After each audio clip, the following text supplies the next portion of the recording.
क्या होने वाली है, इस पर जो मामला बन रहे हैं, इस पर आज हम बात करेंगे। क्योंकि 3 अहम बिलें, जिसमें शराब पर पाबंदी, जिसमें उन लोगों को प्रॉपर्टी राइट्स देना जिनकी जम्मू कश्मीर के अंदर, आपको याद ही होगा कि कुछ वक्त पहले बुलडोज किया गया था, और उसके साथ साथ डेलीवेजर्स का एक अहम मामला, और डेलीवेजर्स की रेगुलाइजेशन को लेकर जो पीडीपी की जानिब से बिलें लाई गई हैं, क्या इस पर नेशनल कॉन्फ्रेंस सपोर्ट करेगी? क्योंकि नेशनल कॉन्फ्रेंस के ही मैनिफेस्टो के अंदर इन बिलों से मतलब 2 ऐसी बिलें हैं जिनका कंसर्न नेशनल कॉन्फ्रेंस के साथ, और मैनिफेस्टो के अंदर भी वो सारी चीजें रखते हैं। और ये 3 बिलें, जिसमें लिकर बैन यानी शराब पर पाबंदी, जिसमें property rights for residents of public land, ये दूसरी बिल, और डेलीवेजर्स की मुस्तकिली, कहीं ये नेशनल कॉन्फ्रेंस के लिए गले की हड्डी तो नहीं बन रही है? और क्या ये अप्रोप्रिएट टाइम है नेशनल कॉन्फ्रेंस के प्रेजेंस से अगर देखा जाए तो क्या नेशनल कॉन्फ्रेंस के लिए ये मौफिक टाइम पर ये बिलें आ रही हैं? कहीं इन बिलों की वजह से नेशनल कॉन्फ्रेंस इम्तिहान के अंदर तो नहीं आई है? क्योंकि वहीदुर रहमान पर्रा जो कि एमएलए पुलवामा है, वो कहते हैं कि ऑन द डायरेक्शन साहब पीडीपी प्रेसिडेंट महबूबा मुफ्ती, और उन्होंने ये तीनों बिलें जमा करा दी। वहीदुर रहमान पर्रा क्या कुछ कहते हैं, पहले वो आप तक पहुंच जाते हैं। के बाद सरकार बनी है और लोगों की काफ़ी उम्मीद है इस सरकार से, और असेंबली क्योंकि सब लोगों की नज़रें है और चुने हुए नुमाइंदे वहाँ पे होंगे, तो हमारी पीडीपी की तरफ से जो महबूबा जी की इंस्ट्रक्शंस पे 3 मेजर बिल्स पे मतलब हम बात करेंगे असेंबली में, जो ऑलरेडी वहाँ सबमिट हुए हैं। एक जो डेली वेजर्स, कैजुअल लेबर्स और नीड बेस का रेगुलराइजेशन का मसला है, तो उनकी रेगुलराइजेशन के लिए हमने एक बिल लाया है कि उनको परमानेंट किया जाए और उनकी जॉब सिक्योरिटी को एड्रेस किया जाए। दूसरा, शराब को लेकर, ड्रग्स को लेकर एक सोशल इशू है, उसको चेक करने के लिए हमने एक बिल लाया है। और थर्ड जो सबसे इंपॉर्टेंट इशू है यहाँ पर ज़मीन का, जो बुलडोजर राज शुरू हुआ पिछले 4 सालों में कि किसी का भी घर छीना जाता है, तो हमारी कोशिश रहेगी कि लोग जहाँ रहते हैं उन्हें अपने घरों से कोई भी ना निकाले, और स्टेट लैंड पे, गाशराई पे, शामलात पे, नजूल पे, ऐसे जितने भी सरकारी ज़मीनें हैं, जिस पे भी जिसका घर है वो उसको उसका ऑनरशिप राइट मिले। तो इंशाल्लाह आने वाले वक्त में हमारी कोशिश होगी कि इन 3 चीज़ों पे काम भी करेंगे, बात भी करेंगे, और हम सारी पार्टियों से अपील करते हैं कि इस पर हमें सपोर्ट मिले, क्योंकि पब्लिक इशूज़ है, irrespective of party lines, Jammu Kashmir, Hindu Muslim, National Conference, PDP, irrespective of party lines, people should rise and to about the party lines and support all the 3 bills. हमें उम्मीद है, देखिए ज़मीन का, घर का मसला सबका ही है, और लोग बेघर हुए हैं, यहाँ जेसीबी चलते हैं बुलडोजर राज के खिलाफ। This is a bill for end bulldozer raj. Wahidur Rahman Parra को आपने सुना, लेकिन इसका जवाब आज सुरेंद्र चौधरी ने, जो कि नेशनल कॉन्फ्रेंस के लीडर भी हैं और डिप्टी सीएम भी हैं, उन्होंने दबे अल्फाजों में ही कहा, और जो कुछ बात कही है वो ये तय कर रहा है कि आने वाले वक्त में इन बिलों को लेकर जो सियासत जम्मू कश्मीर के अंदर बन रही है, वो दिशा क्या है, दशा क्या है, डायरेक्शन क्या है। सुरेंद्र चौधरी क्या कहते हैं वो भी सुन लेते हैं। में ये सरकार में थे 15-16 में एक बिल आया था, वहाँ पे बीजेपी ने और उन्होंने लाया था, तो वो 3 मिनिस्टर थी, इसको किसने रोका था? महबूबा जी को। महबूबा जी को कहिए, आपके कारण जम्मू कश्मीर को ये नुकसान हुआ है। आज जम्मू कश्मीर जिस जंक्शन पर खड़ा हुआ है, जिस बुनियादी पे खड़ा है, जहाँ स्टेट रूट एक यूटी बन गया है, जहाँ हमारा स्पेशल स्टेटस रुका है, इसके लिए जिम्मेवार ये पीडीपी है। और आज उसको बोलिए ये घड़ियालू आंसू मत है। हम जानते हैं आज रूट क्या, देखिए शराब का धंधा हमेशा का शराब बंद होना चाहिए, लेकिन शराब के साथ साथ आज सबसे बड़ा मसला चिट्टे का बन गया है, ड्रग्स का बन गया है। जम्मू शहर के अंदर जो क्राइम बढ़ गया है, ये मुद्दे हैं आज। इसलिए आज सबसे बड़ी बात है, आपको रोकने की जरूरत है, बच्चे को रोकने की जरूरत है। हमारी जो नस्लें खराब हो रही हैं इस चिट्टे के साथ जुड़ के, नशे के साथ, उस पर बोलिए बात नहीं करते। तो ये जो नशा, चिट्टा, ये सब कुछ जो ये बुरा दौर जम्मू कश्मीर का आया, वो लोग जो जिम्मेवार हैं इसके लिए, तो आज नेशनल कॉन्फ्रेंस पे कहेंगे ला सकते। आपने सुरेंद्र चौधरी साहब को खुद सुना है, डिप्टी सीएम जम्मू कश्मीर के, हमें ज़्यादा वो चिट्टे की बात करते हैं, ड्रग्स की बात करते हैं, शराब का भी उन्होंने जिक्र किया है, लेकिन उनकी बातों से ही अंदाजा लगा होगा कि आने वाले वक्त में सियासत किस तरह की बनने जा रही है। लेकिन वहीदुर रहमान पर्रा ने डेलीवेजर्स की रेगुलाइजेशन के हवाले से भी ये बिल लाई है। ये सारी बिलें जब हम देखते हैं जम्मू कश्मीर के सेंसिटिव पॉलिटिकल एटमॉस्फेयर के अंदर, इन तीनों बिलों की अहमियत बहुत ज़्यादा है। ऑल्दो इन बिलों के अंदर, चाहे शराब को छोड़कर, जब हम डेलीवेजर्स की रेगुलाइजेशन देखते हैं और उसके बाद प्रॉपर्टी राइट्स की बात करते हैं, उस हवाले से नेशनल कॉन्फ्रेंस ने खुद भी अपने मैनिफेस्टो के अंदर ये बातें रखी हैं। लेकिन नेशनल कॉन्फ्रेंस ने ये बात जरूर कही है कि वो 5 साल के अंदर अंदर इस मामले को हल करेंगे। लेकिन अभी हुकूमत का पहला ही साल है, हुकूमत का पहला ही बजट है, और इस पर जब पीडीपी की जानिब से पेशकदमी की गई है और एक स्कोर जो है हासिल करने की कोशिश की गई है, तो उस पर क्या रिएक्शन आता है वो देखने वाली बात होगी। लेकिन डेलीवेजर्स को लेकर सज्जाद पायलट क्या कुछ कहते हैं वो भी सुन लेते हैं।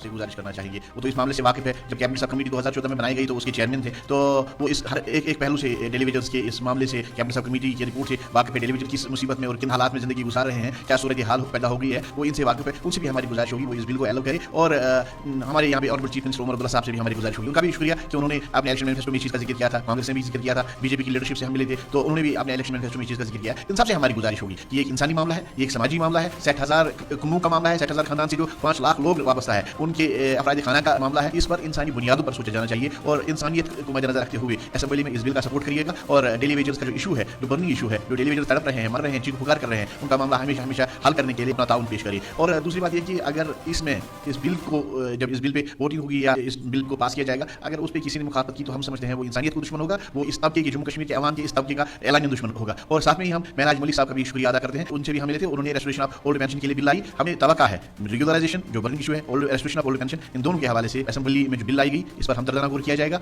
इस पर चर्चा ज़्यादा करने की जरूरत नहीं है, इन्होंने अपने इलेक्शन मैनिफेस्टो में इसका जिक्र किया है और इलेक्शन रैलीज के हवाले के दौरान इसको बड़ा चढ़ा के पेश किया है और उस वक्त ये वादा दिया है कि हम इस मामले को हल करेंगे। आज ज़रूरत आन पड़ी है, आज फैसले का दिन है और वो भी ऐलानियन। हमें पूरी उम्मीद है कि ये सब इस हवाले से अपना ताउन पेश करेंगे और इस बिल को पास करने में अहम रोल अदा करेंगे। स्पीकर साहब से गुजारिश करना चाहेंगे तो इस मामले से।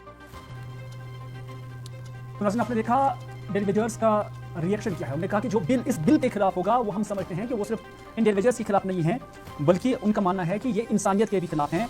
ये डेलीवेजर्स एसोसिएशन के जो चेयरमैन है सजाद फरीद उनका कहना है। लेकिन कुल मिलाकर 3 अहम बिल काफी सेंसिटिव बिल और इस पर नेशनल कॉन्फ्रेंस का रोल क्या होगा ये देखने वाला है। लेकिन सवाल उठते हैं कि असेंबली में जमा बिलों पर एनसी का किस तरह का रद्द-ए-अमल है।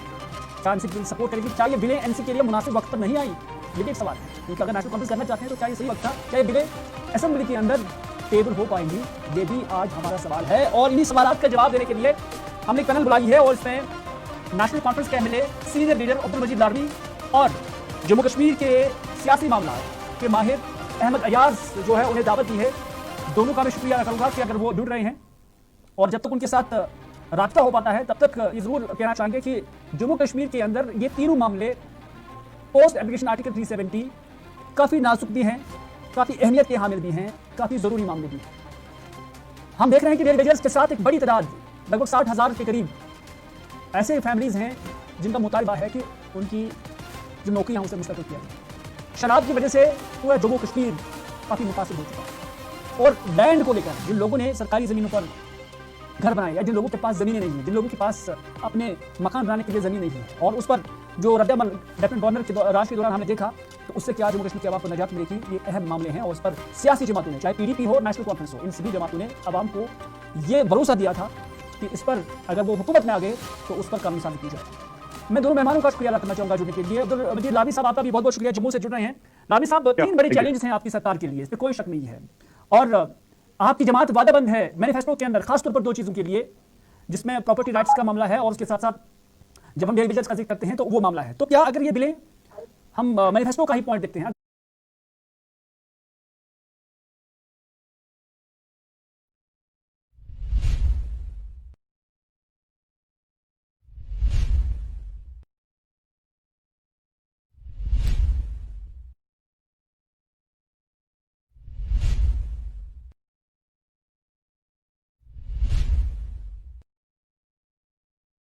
तक असेंबली के अंदर और लेजिस्लेटिव काउंसिल के अंदर भी अपने हल्के इंतखाब के लोगों की नुमाइंदगी की है और जो सवाल है ये काफ़ी अहमियत की हामिल है और उसके साथ साथ अहमद अयाज से भी जुड़ने की कोशिश करेंगे जो हमें बताएंगे कि टाइमिंग इन बिलों की क्या है और इससे किस तरह का इम्पैक्ट आने वाले वक्त में नेशनल कॉन्फ्रेंस की पॉलिटिक्स पर पड़ सकता है अगर नेशनल कॉन्फ्रेंस इसको पास करने में मदद करती है या इसे टेबल करने में रुकावट बन जाती है। लारवी साहब, आ रही है आवाज़ आपको? बिल्कुल 3 अहम बिलें हैं और इसमें 2 बिलों का जहां तक ताल्लुक है वो आपके मैनिफेस्टो के साथ भी मैच कर रही है। क्या आपकी जमात इन बिलों को असेंबली के ऐवान के अंदर सपोर्ट करेगी पास होने में? देखो, सबसे पहले हिलाल साहब आपका शुक्रिया अदा करूंगा कि आपने इसके बारे में मुझे यहाँ पे ले लिया, डिबेट पे ले लिया, तो ये बहुत अच्छी बात है। जहाँ तक डेलीवेजर्स का मामला है, हम पहले से ही इनका सपोर्ट कर रहे हैं क्योंकि ये 20-20 साल से बेचारे आज वहाँ पे सफर कर रहे हैं। उनके कई लोग ऐसे हैं जिनकी डेथ भी होगी, कई लोग ऐसे हैं जो बीमार है, कई लोग ऐसे हैं जिनका बेचारों का घर की हालत इतनी खराब है कि वो अपने घर को नहीं चला पाते हैं। तो ये पहले भी हमने गुजारिश की थी जब एलजी की सरकार थी, जब एलजी यहाँ पे आलेनाल थे, तो हमने उनसे भी रिक्वेस्ट किया था कि डेलीवेजर के बारे में इनको कोई सियासत नहीं करनी चाहिए, मतलब ये विदाउट एनी पॉलिटिक्स इनका सपोर्ट करना चाहिए। इनको किसी भी हाल में यहाँ पे हम सपोर्ट करेंगे और करते रहेंगे और आइंदा भी इंशाल्लाह रहमान मुझे लग रहा है कि आइंदा इसी बजट में इनका मसला जो है वो हल हो जाएगा। नंबर 2, आपने शायद ये शराब के बारे में पूछा, प्रॉपर्टी राइट्स के बारे में। ये एक जम्मू कश्मीर के लोगों के साथ एक जो ऑर्गेनाइजेशन बिल 2019 में जो यहाँ पे कानून लाया गया, ये जम्मू कश्मीर के लोगों के साथ एक नाइंसाफी है क्योंकि प्रॉपर्टी राइट्स जो है वो तो यहाँ के लोगों को मिलने चाहिए और उस तरीके से मिलने चाहिए जिस तरीके से पहले था। तो क्योंकि हम इसका सपोर्ट करते रहेंगे और इंशाल्लाह रहमान आइंदा असेंबली में जब वहाँ पे आप खुद ही मॉनिटर करते होंगे क्या इन चीज़ों का हम सपोर्ट, क्योंकि ये लोगों की आवाज़ है, ये हमारी आवाज़ नहीं है, किसी सियासी जमात की आवाज़ नहीं है। आप कुछ सियासी जमातें जिन्होंने यहाँ का टोटल जो इंफ्रास्ट्रक्चर है उन्होंने यहाँ पे तबाह कर लिया। अब वही ड्रामाबाजी करके यहाँ पे लोगों को दिखाने की कोशिश कर रहे हैं। तो मगर हम उनको करने नहीं देंगे। हम असेंबली में उनको जवाब देंगे कि आप लोगों ने यहाँ पे क्या किया। आज वो ड्रामाबाजी कर रहे हैं, वो ड्रामाबाजी अब चलेगी नहीं, क्योंकि लोगों को मालूम है, चाहे कोई भी और, मैं किसी पार्टी का नाम नहीं ले लूंगा, तो अब बहुत लोग हैं यहाँ पे जो आज इस पे सियासत करना चाहते हैं। कई लोग ऐसे भी हैं कि वो कहते हैं कि 370 या 35A के बारे में या और कोई स्टेटहुड के बारे में हमने आवाज उठाई, तब वो कहाँ थे जब हमने आवाज उठाई तो वो हमसे भाग गए। तो चलो ये तो आइंदा देखेंगे, असेंबली जब 3 तारीख को शुरू हो जाएगी तो वहां पे देखा जाएगा। और तीसरा बड़ा सवाल तो आपने शायद अभी तक पूछा नहीं, अगर मैं यहाँ से जवाब दे दूंगा तो वो ये है कि शराब पर पाबंदी, इसमें हमारे एक honourable legislative council legislative assembly के मेंबर है एहसान परदेसी साहब, उसने शराब के बारे में एक बिल लाई है। उसके बाद और कई लोगों ने वहां पे बिल लाए हैं। मैं ठीक उनको भी वेलकम कर रहे हैं हम कि उनको भी अकल आई, मगर लेट आई, जब उनको करना चाहिए था तब उन्होंने किया। रावी साहब, जहां तक मैं आपकी बात को समझ पाया, आप कहते हैं कि ये तीनों चीजें, चाहे शराब पर पाबंदी हो, चाहे इंडिविजुअल्स की रेगुलेशन हो, या उसके साथ साथ जो property rights for residents on public land है, ये नेशनल कॉन्फ्रेंस का कोर एजेंडा है। अब इस पर कीजिए और ये कोर एजेंडा है और आने वाले असेंबली सेशन के अंदर इन बिलों को नेशनल कॉन्फ्रेंस सपोर्ट करेगी इंशाल्लाह। बिल्कुल, ये लोगों की आवाज है, ये हमारी आवाज किसी पार्टी की आवाज है, लोगों की आवाज है। हमने इलेक्शन में गए, हमने लोगों के साथ वादे किए हैं, उन वादों को पूरा भी करना है। तो ये उमर साहब कमिटमेंट पर पूरे उतरने वाले लीडर हैं। वो जो कमिटमेंट करते हैं, जो वो कमिट करते हैं, उसके पीछे कभी नहीं हटते हैं। तो इंशाल्लाह आप देख लेंगे कि जो भी एजेंडा में होगा और जो असेंबली में वहां पे जो भी बिल आएगा तो उसको हम सपोर्ट करेंगे। जो पब्लिक हित के लिए होगा, जो पब्लिक जो लोगों की आवाज है, उस आवाज को हम इंशाल्लाह रहमान मतलब असेंबली तक पहुंचे, ऐवानों तक पहुंचाएंगे, क्योंकि असेंबली से बढ़कर कोई ऐवान है नहीं। अब गवर्नमेंट ऑफ इंडिया के पास भी कुछ बातें ऐसी है जो उनके पास पहुंचती नहीं है, उनको भी हम वहां पे थ्रू असेंबली, जब असेंबली सेशन लग जाएगा तो उनके पास भी ये आवाज पहुंच जाएगी। बिल्कुल। रावी साहब आप हमारे साथ बने रहे। अहमद अयाज साहब जो कि सियासी मुबस्सिर जम्मू कश्मीर से ताल्लुक उनका है। अहमद साहब, आप मैं इस डेवलपमेंट को कहूंगा कि इस डेवलपमेंट को किस तरह से देखते हैं? हालांकि पीडीपी की जानब से ये कोशिश की गई है, लेकिन रावी साहब कहते हैं कि हमारा कोर एजेंडा है और इट विल गेट पास्ड। तो आपको क्या लग रहा है ये तीनों बिलें आने वाले सेशन के अंदर टेबल हो जाएंगी, डिबेट हो जाएगा और उसके बाद पास भी हो जाएंगी? शुक्रिया आदिल साहब। देखिए, आपको ये जानना पड़ेगा कि इस वक्त जो पॉलिटिकल लैंडस्केप जो है जम्मू कश्मीर का, वो बहुत ही डिफरेंट है देन जो 2019 से पहले था, या जब हुकूमत स्टेट में थी, तो काफी बदलाव है। तो एक सवाल ये पैदा भी किया जा सकता है कि भाई उस वक्त ये जो शराब पर पाबंदी की बिल, चाहे वो नेशनल कॉन्फ्रेंस के टाइम में आई या पीडीपी के टाइम में आई, हालांकि लोग कहते थे कि इस बिल पर पाबंदी हो, लेकिन शायद उन्होंने उस वक्त इसलिए नहीं किया कि उनके पास और मामले थे इस चीज को बैलेंस करने के लिए। लेकिन इस वक्त लग रहा है कि चूंकि नेशनल कॉन्फ्रेंस भी अभी उतनी पोजीशन में नहीं है, वैसे गवर्नमेंट जो एज स्टेट ये पावर में हुआ करती थी, और उनको भी काफी मामला का सामना करना पड़ता है। तो इसलिए लोगों में रहने के लिए, रिलेवेंट रहने के लिए, मुझे लगता है कि कोई ऐसी दिक्कत नेशनल कॉन्फ्रेंस हुकूमत में नहीं होगी, असेंबली में नहीं होगी। किसी भी मेंबर के लिए कोई मेंबर ये एफर्ट नहीं करेगा कि जो भी बिल पब्लिक के हित में लाएगी कि उसका थोड़ा सा भी मुखालफत हो। इसलिए ये जोर से मैं कह रहा हूं, क्योंकि इस वक्त नेशनल कॉन्फ्रेंस की हुकूमत के लिए भी करने के लिए और कुछ नहीं है। अगर हम ये सवाल भी खड़ा करेंगे कि शायद नेशनल कॉन्फ्रेंस इसमें फेवर नहीं करेगी, मुझे नहीं लगता कि ऐसी कोई सूरत सवाल है।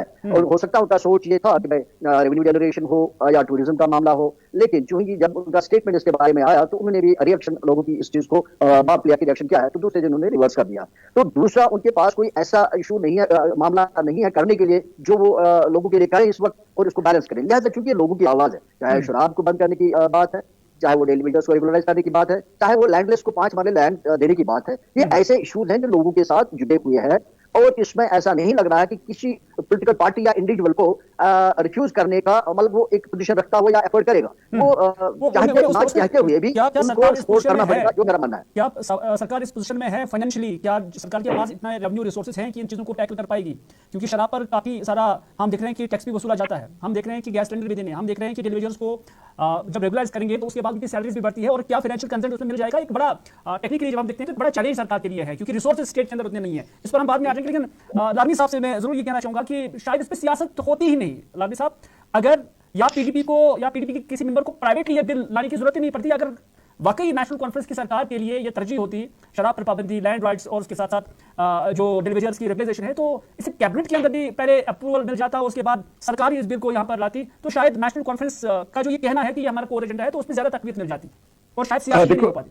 हाजुरी साहब, मैं आपको ये बावर कराना चाहता हूं कि सबसे पहले ये जो बिल के बाद जो प्राइवेट नंबर बिल ये किसने लाई? पहले तो एहसान परदेसी ने लाई, हमारे एक ऑनरेबल जो मेंबर है उसने लाई। तो उससे ऐसा मतलब हवा में तो ये नहीं लाई, तो ये कहीं ना कहीं तो डिस्कस हुआ कहीं ना कहीं तो इसके बारे में बात हुई कि शराब पर यहाँ पे पाबंदी होनी चाहिए, क्योंकि हमारे बच्चे जो है, अब आप देखो काजीकोट से लेकर श्रीनगर में कितनी शराब की दुकानें हैं। वो अब मसला रहा कि हम कैसे यहाँ पे रेवेन्यू जनरेट करेंगे। और भी कई तरीके हैं, और भी यहाँ पे ऐसे तरीके हैं, उनको हम उस तरीके से जनरेट कर सकते हैं। ये जरूरी नहीं कि हम यहाँ पे अपने मुस्तकबिल को खत्म करके, अपने बच्चों को खत्म करके रेवेन्यू जनरेट करेंगे और यहाँ पे हमें रेवेन्यू मिलेगा। ये जरूरी नहीं है। ये लोग जो चाहते हैं, लोगों की आवाज है कि शराब पर पाबंदी होनी चाहिए। ड्रग्स ने, शराब ने यहाँ पे सारा सिस्टम बिगाड़ा, तो इसलिए ये हम इसके साथ हैं। रेवेन्यू तो जनरेट हो सकता है, और भी कई तरीके हैं। हमने गवर्नमेंट ऑफ इंडिया जो हमने उनके साथ रिक्वेस्ट किया, हमने उनके साथ कोई लड़ाई झगड़ा की पॉलिसी नहीं रखी। हम उनसे रिक्वेस्ट करें कि हमें मदद करो, हमें इस तरीके से मदद, जो 15-20 सालों से यहाँ पे हुआ है उसको कंपनसेट करने के लिए यहाँ पे हमें मदद करो। तो गवर्नमेंट ऑफ इंडिया के पास इतने सोर्सेस है, वो हमें इन मामलों में मदद करेंगे।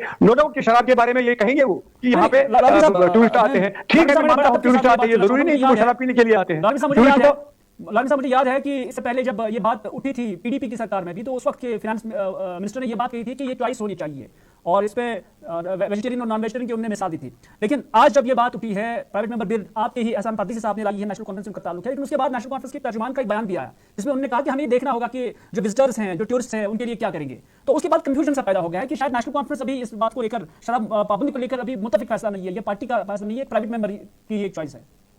देखो, उसने तो कहा, मगर ओवरऑल जो है डिस्कशन तो हुआ।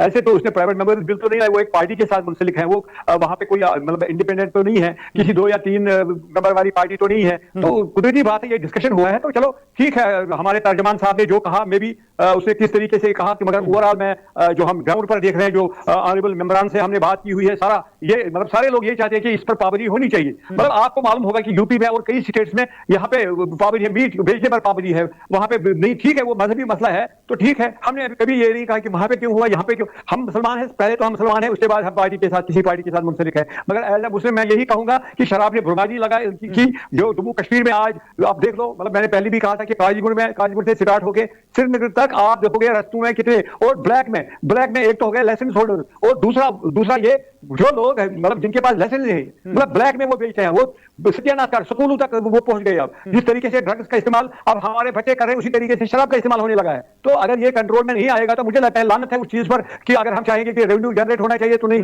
अगर हम अपने बच्चों को बर्बाद करेंगे तो क्या रेवेन्यू जनरेट करने से हम अपना रेवेन्यू जनरेट करेंगे, उनका मुस्तकबिल उनको खत्म करेंगे। मेरी जाती राय है कि ऐसा नहीं होना चाहिए।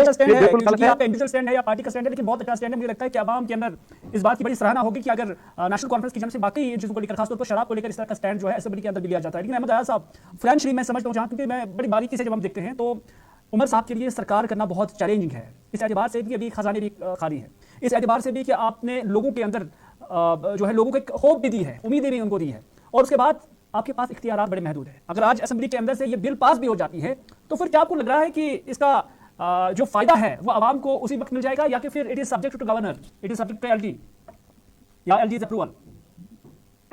इससे पहले ये जो लालवी साहब का ये कहना कि ये शायद पार्टी का डिसीजन है, उनका अंदाजा है, ये उन्होंने मैं जो देख रहा हूँ उन्होंने अंदाजा लगाया इस बयान पर जो एमएलए एक नंबर ने जो प्राइवेट बिल लाई है, तो उन्होंने अंदाजा लगाया शायद पार्टी का डिसीजन। तो मुझे नहीं लगता कि ये पार्टी का डिसीजन था, क्योंकि अगर ये पार्टी का डिसीजन होता तो फिर स्पोक्स पर्सन नेशनल कॉन्फ्रेंस का इसके बारे में रेफरेंस टूरिज्म का नहीं देता या जनरेशन रेवेन्यू पर नहीं देता। अलबत्ता उन्होंने दूसरे दिन तीसरे दिन उसको क्योंकि उन्होंने रिएक्शन को जवाब दिया। लेकिन इसके चलते मुझे लगता है नेशनल कॉन्फ्रेंस सपोर्ट करेगी। दूसरा जहाँ तक जनरेशन का ताल्लुक है, बहुत इंपॉर्टेंट पार्ट इसमें आता है रेवेन्यू जनरेशन का। अभी हमें इंपॉर्टेंट ये है कि what are the priorities. Priority ये है कि, और ये इंपॉर्टेंट बन भी क्यों गया ये मसला इस वक्त, जबकि पहले भी इस बिल पर बातें हुई, नहीं हुआ, आज क्यों ये इंपॉर्टेंट हुआ? आज ये 2 चीज की वजह से इंपॉर्टेंट होगा। आपके सवाल पर मैं इसके बाद जाऊंगा।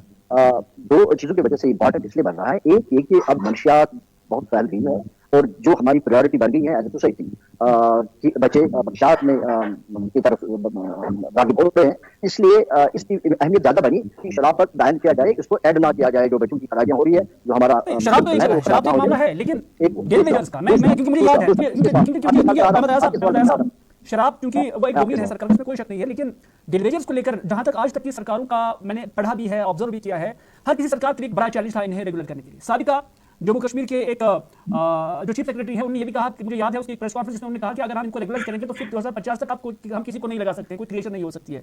तो इस ज़मन में अगर नेशनल कॉन्फ्रेंस की सरकार अभी इस बिल को पास करती है तो फिर क्या इन डेलीवेजर्स को रेगुलराइज करने में क्या मदद मिल सकती है, और इसमें जो फाइनेंशियल चीजें हैं क्या वो दस्तयाब हैं?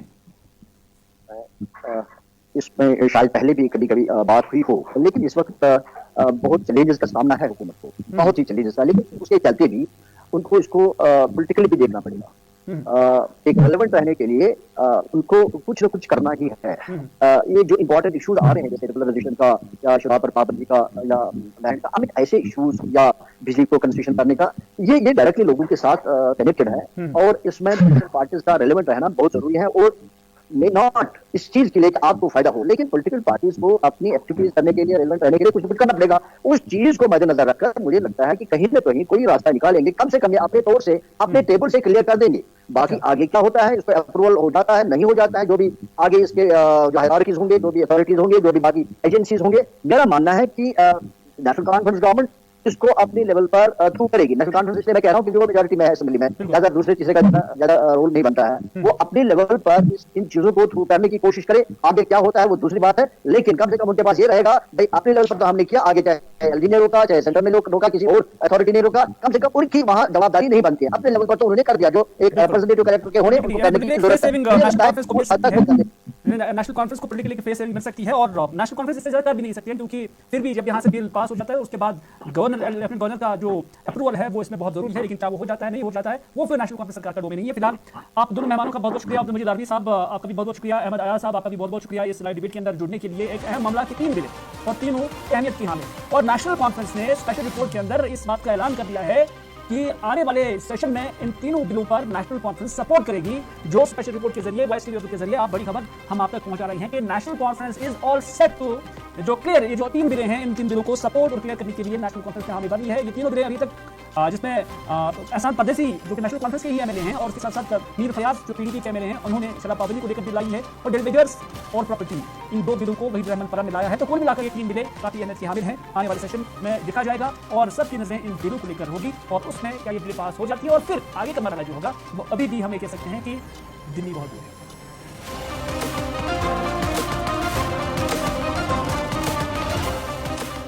आज के स्पेशल रिपोर्ट में अपने मेजबान को दीजिए अल्लाह।